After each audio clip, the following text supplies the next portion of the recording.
po, nag-aayos po ako ng mga books ni Bia kasi po may pasok na po siya ngayon. Kaya po inaayos ko yung mga libro na dadali niya sa school kasi hindi po lahat ng books ni Bia dinadala sa school. Kaya tinitignan ko po yung kanyang schedule kung ano po yung mga libro na dadalhin niya. Inaayos ko na po para naka-ready na po yung mga gamit niya kinabukasan para sa umaga hindi na po kami mag-aayos ng kanyang mga gamit. Sa gabi pa lang guys, ang ginagawa ko, inaayos ko na yung mga dadali niya na libro kasi hindi naman lahat ng books niya dinadala sa school. May schedule lang po kasi ng pagdala ng mga libro nila, kung halimbawa sa Monday math, ganun. Tapos sa ibang araw, iba naman yung books na dadalhin nila. Kaya inaayos ko na po para naka-ready na. Ayan yung bag ni Bia. Cute. Kasi gusto niya yung bag na Elsa. Kaya yun yung binili namin na bag niya. Ayan. Inaayos ko po ng maayos yung bag niya. Saka tinitignan ko kung meron pa akong mga hindi na ilagay. Yung mga lapis niya, crayon, mga wipes, tissue, ganun. Para po maayos yung gamit niya pag pasok niya sa school. Kasi matagal din po na wala silang pasok dahil po nagbagyo. Kaya po wala silang pasok. Kaya pinapagawa lang sila ng teacher nila sa bahay ng mga gagawin nila sa books nila.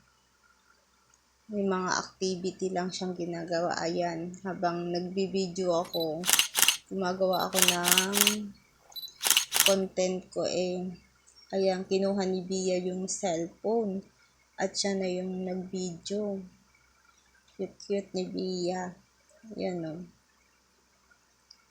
Nag-ano din siya, nag-vlog. Habang nag-vlog ako, siya din, nag-vlog din siya ng sarili niya.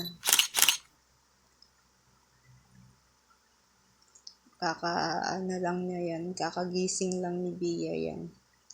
Kinuha niya sa akin yung cellphone. Ayan, kaya wala na ako dyan guys. Kasi nasa kanya na yung cellphone ko habang nagbablog ako. Kinuha na niya yung cellphone. Tapos siya na yung nagbablog. Ayan. Cute ng bata na yan. Ayan naman guys, yung mga inayos ni mama na mga natumba na mga punong kahoy. Ayan, nasira po kasi ng bagyo kaya pinutol na lang po yung bayabas namin. Ilinagay ni mama sa sa sako para pag kinuha po ng basurero hindi naman po makalat.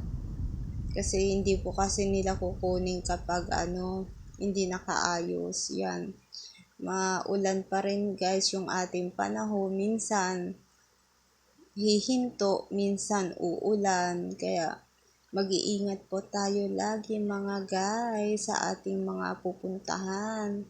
At syempre lagi po tayo magdasal sa ating Panginoon Jesucristo. Magpasalamat po sa araw-araw na binigay ng buhay sa atin mga guys. Always keep ingat po lagi sa lahat ng pupuntahan natin. Ayan si Bia. Nakahiga siya dyan sa terrace kasi gusto niya dyan humiga kasi malamig kasi dyan sa terrace. Malamig siya. Kaya dyan gusto niya. Para naman ng sariwang hangin. Pero sobrang lamig po dyan guys. Para ka naka-aircon. Daig mo pa po yung naka-aircon. Kaya dyan yung gusto ni Bia sa terrace humiga. Yan. Ayan naman guys, yung gagamitin ni Bia na costume sa mortician month niya. Ayun yung in-order ko na gagamitin niya sa kanyang mortician month. And then, ayan, tulog pa si Bia guys. Ayan yung mga in-order ko na mga books niya para madali siyang matuto sa mga color. Pero alam na po ni Bia yung mga color, ABC, ayan, parts of the body, alam na din niya yan. Binilang ko lang siya para hindi niya makakalimutan. Para pag alam na niya lahat yan, iba naman yung ituturo ko yan. Sarap ng tulog ni Bia. Always sleeping time po si Bia kasi hindi ko pa siya ginising kasi maaga pa, mamaya ko pa po siya gigisingin kaya binayaan ko muna siya matulog.